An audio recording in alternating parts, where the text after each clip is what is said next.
Bonjour à toutes et à tous, bienvenue sur KTV, Kwezi FM, le 106.9 pour un temps de parole en direct à la radio et à la télévision. Notre invité ce matin n'est autre que Bakar Aliboto, candidat à la circonscription 1. Il est avec nous. Bakar Aliboto, bonjour. Bonjour Patrick, bonjour à l'ensemble des personnes qui nous écoutent et nous regardent. Merci d'être avec nous ce matin. Évidemment, on va parler de l'actualité sociale. Elle a un lien direct avec les élections. Aujourd'hui, il y a un mécontentement, il y a une grogne sociale. On ne peut pas ne pas l'entendre. L'insécurité qui règne, en tout cas l'insécurité ressentie par les habitants, puisque du côté de la préfecture, on nous dit qu'il y a une baisse de 9% de la délinquance.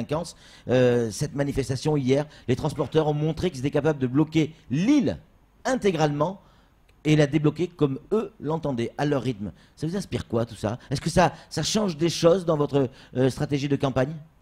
Tout d'abord, je voudrais dire que le mouvement lui-même, le principe du mouvement est légitime, puisque effectivement, l'ensemble des problèmes soulevés, c'est une réalité sur le terrain. Il n'y a pas un sentiment d'insécurité. L'insécurité est une réalité sur le champ, sur le territoire. Il est vrai aussi qu'il y a une diminution, mais s'il y a une diminution, ça ne veut pas dire que le problème a disparu. Si vous passez de 75% à 70%, vous avez encore 70% de problèmes que vous avez à supporter. C'est sûr que vous pouvez voir ces changements puisqu'on est à la marge de problèmes réels. Moi, personnellement, je ne pense pas que ça doit modifier complètement la stratégie de la campagne, ou en tout cas la campagne elle-même, puisque ces difficultés, ces problèmes ne datent pas d'aujourd'hui.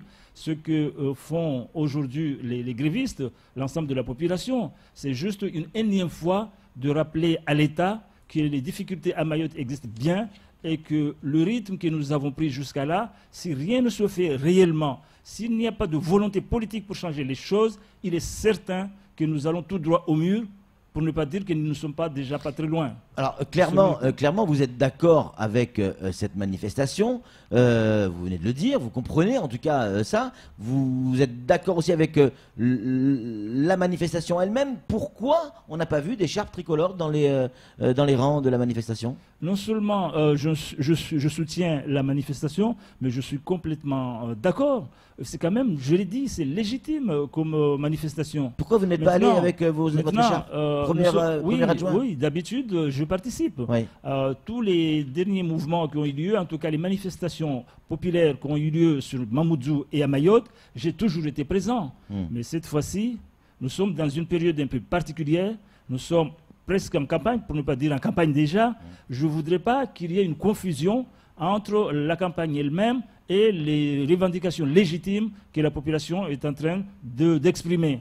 J'ai voulu volontairement ne pas y aller parce que je sais que nous allons être un certain nombre forcément à être là parce que nous avons envie de se battre aussi pour Mayotte, mais c'est vrai qu'il n'est pas évident que tout le monde pourrait interpréter les choses de la même façon. Il est vrai vous aussi craignez la récupération politique? Oui, non, voilà, c'est ça, je ne voudrais pas faire de confusion et je ne voudrais pas qu'il y ait une récupération quelconque. Voilà, mais c'est tout. Mais sinon, je suis profondément solidaire et en tout cas, je soutiens ce mouvement. Ce mouvement est passé, c'était pas hier mais avant-hier, si je ne dis pas de bêtises, devant le service étranger de la préfecture. Il devait juste passer et continuer son chemin, le cortège. Il s'est arrêté et ça a été compliqué. Tout le monde était devant le service des étrangers de la préfecture.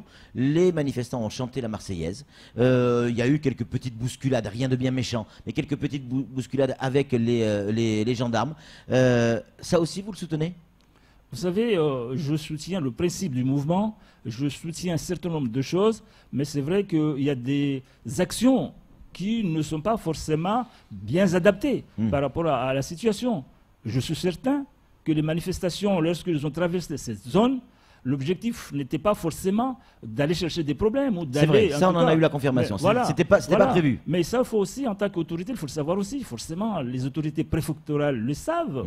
Quand une manifestation ou quand un mouvement passe devant une cible éventuelle ou une cible identifiée, c'est sûr qu'à un moment donné, avec plusieurs personnes ou milliers de personnes, on ne peut pas contrôler tout le monde. Et puis quelque part... Qu'est-ce qu'il aurait fallu faire? Fermer le service étranger? Oui, mais je dis aussi que c'est une question de responsabilité. La préfecture savait très bien qu'il allait y avoir cette manifestation. Bien sûr. Et parmi les objectifs des manifestants, c'est justement faire arrêter ces régularisations massives des immigrés clandestins, et que si ce jour-là, la préfecture ouvre ses bureaux, sachant très bien que ça fait partie, le trajet fait partie de cette zone, quelque part, personnellement, il manque la responsabilité d'assumer les choses, parce que vous laissez les gens passer devant, sachant que les clandestins sont une cible par rapport à, en tout cas, ce qui est dénoncé ici. Forcément, à un moment donné, quelqu'un parmi les manifestants pourrait être tenté, et même, c'est naturel quelque part. Donc je pense que ça va de la responsabilité des autorités préfectorales, de prendre aussi leurs responsabilités, ce qui n'a pas été le cas ce jour-là. Maintenant, bon, chacun assumera. Que ce soit Mansour Kamardine, Daniel Zaïdani, bref, tous les candidats, personne ne s'est servi dans sa campagne, personne ne se sert dans sa campagne de ce qui est arrivé à Ramlati Ali. Vous aussi, vous ne tapez pas sur l'ambulance. C'est un choix politique, c'est une forme de respect pour la politique mahoraise. Vous savez, ou c'est simplement, on a peur que ça nous arrive un jour. Mais non, c'est pas une question. Vous savez, nous sommes des grands, nous sommes assez grands. Chacun est responsable de ses actes. Oui. Quand on s'engage dans une démarche particulière, ou en tout cas quand on décide d'agir d'une façon ou d'une autre, je pense qu'on le sait d'avance qu'il va y avoir des conséquences. Et s'il y a conséquences, on doit les assumer. Donc ce n'est pas à ce niveau-là.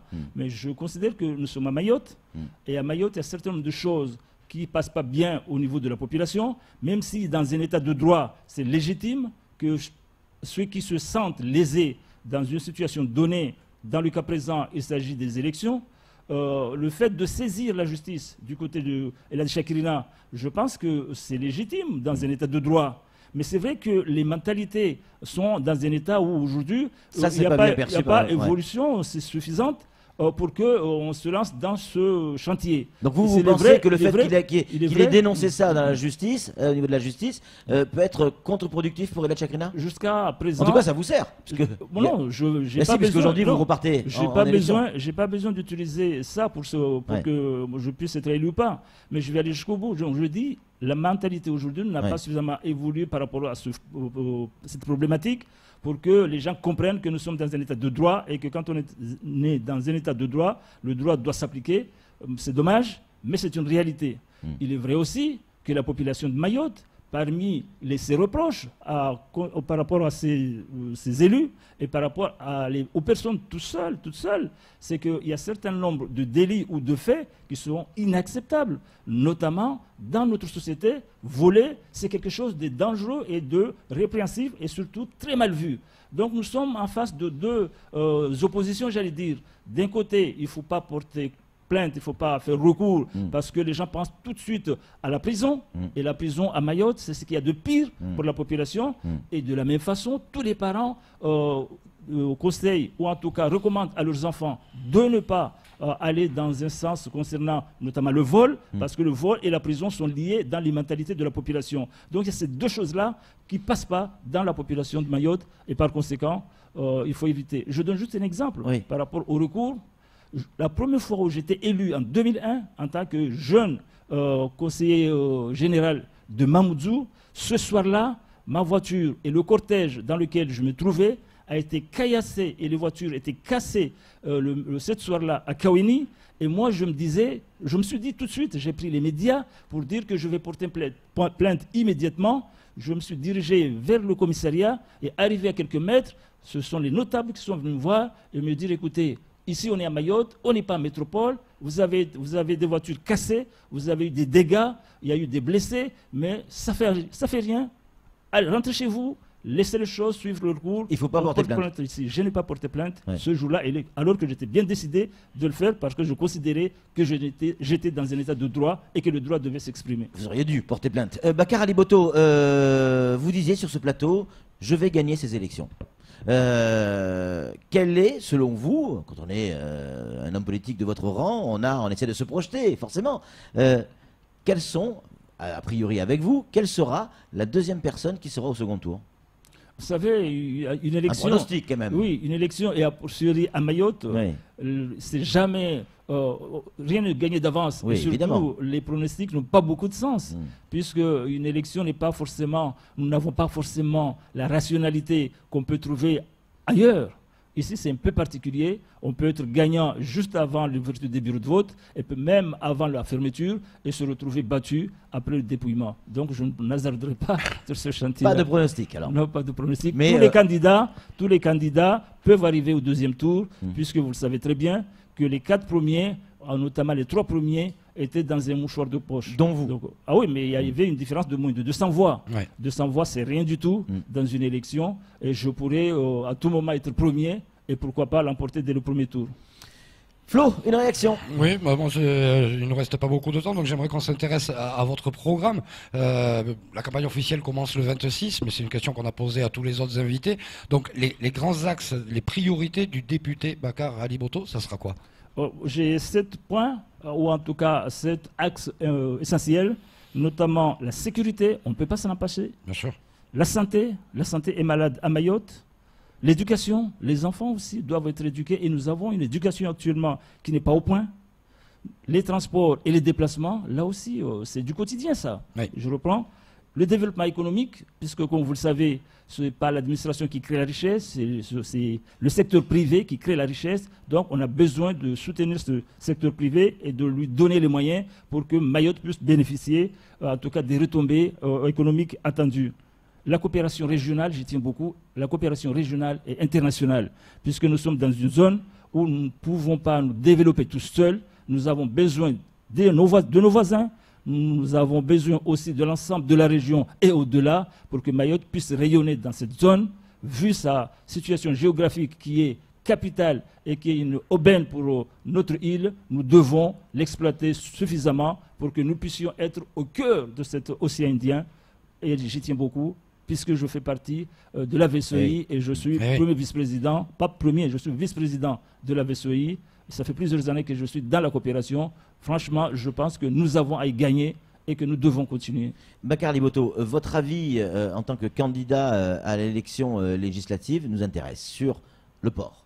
Aujourd'hui, à la minute où on parle, on sait de sources sûres que Fatima Soufou est à Paris avec les autorités pour tenter de négocier le prochain statut du port. À quoi pourrait ressembler le port? Comment vous vous positionnez là-dessus? Selon vous, à quoi doit ressembler le port demain? Est-ce que c'est tel qu'il existe aujourd'hui ou il devrait avoir une autre forme? Moi, j'ai toujours dit qu'un port aussi important que le nôtre, par rapport notamment à ce que je viens de dire tout à l'heure, à la place centrale que nous occupons dans cet océan Indien, nous devons un port avec un statut non seulement stable, mais un port, comment on dit, de statut, enfin un port d'État en fait, que ce soit l'État, comme ça se passe ailleurs, qui puisse prendre en charge ce port pour que nous puissions bénéficier des investissements nécessaires et surtout de la sérénité nécessaire pour que l'ensemble des acteurs qui se trouvent dans ce port puissent travailler dans de bonnes conditions sans qu'il y ait forcément une question de domination par rapport à la position stratégique des uns ou des autres. C'est capital. Donc il faut un port qui soit géré par un organisme, notamment l'État ou ses filiales, et qui soit une gestion indépendante de l'ensemble des autres acteurs qui ont des rôles à jouer et qui doivent le faire dans la sérénité et dans de bonnes conditions de paix et de résultats par la suite nécessaires. Bakar Ali Boto, quand on a un mandat de député qui est à la fois long et relativement court, tout dépend comment on regarde les choses, on n'a pas le temps de faire des tonnes de choses. Est-ce que si vous êtes élu député, vous avez déjà en tête une proposition de loi, parce que ça sera votre rôle et votre cœur de métier en quelque sorte. Est-ce que vous avez déjà une proposition de loi que vous pensez pouvoir mener pendant la durée légale? Oui, naturellement. Moi, laquelle? Ça concernera la sécurité naturellement. Je demanderai à l'État, je demanderai à l'ensemble, enfin au Parlement, de faire en sorte que Mayotte puisse avoir très rapidement les moyens de pouvoir maîtriser l'immigration clandestine. Au travers d'une loi ou d'une... Vous savez, en fait, la loi comme telle, ce n'est pas forcément ce qui est urgent actuellement, puisque ces lois existent.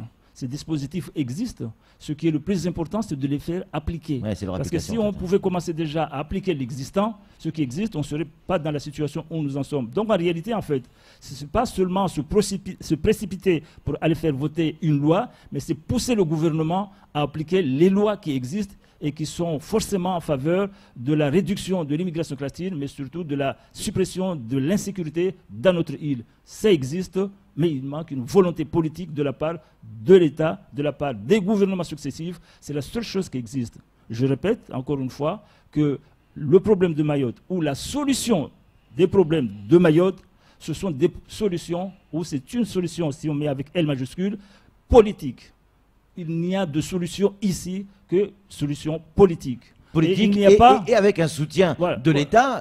Oui, mais quand je parle de politique, c'est ça. Quand je dis c'est une solution politique, ça pourrait être sur le plan départemental. Non, mais c'est une solution politique. Ouais. Et il n'y a pas d'action politique s'il n'y a pas au préalable une volonté politique pour faire les choses. À Mayotte, je considère jusqu'à présent que la volonté politique qui permettrait au gouvernement successif de résoudre ces problèmes qui sont pour nous énormes, ce sont des problèmes qui sont quelque part fondus dans l'ensemble national, une marginalité, mais pour nous c'est énorme, vu que nous avons été habitués à autre chose. L'État a les solutions, l'État a les moyens, mais il manque la volonté politique pour agir. Vous ne pouvez pas me dire que c'est quelques centaines de personnes qui sont à Mayotte et c'est quelques gamins qui sèment la zizanie et en tout cas qui empêchent les gens de dormir tranquillement. Ce sont ces gamins qui pourraient éviter que l'État nous mette les moyens pour résoudre ce problème. L'État a pu intervenir dans des endroits aussi sensibles avec en face des professionnels de la délinquance et du crime. Quand je prends l'état de la zone de l'océan Indien avec les pirates, quand je prends l'exemple de Mali, quand je prends l'exemple de ce qui se passe dans le Moyen-Orient, franchement, la troisième puissance mondiale en termes militaires, qui est la France, notre pays, c'est pas ce petit problème, entre guillemets, qui se pose à Mayotte, qui pourrait empêcher de dormir tranquille. Mais il n'y a pas de volonté politique.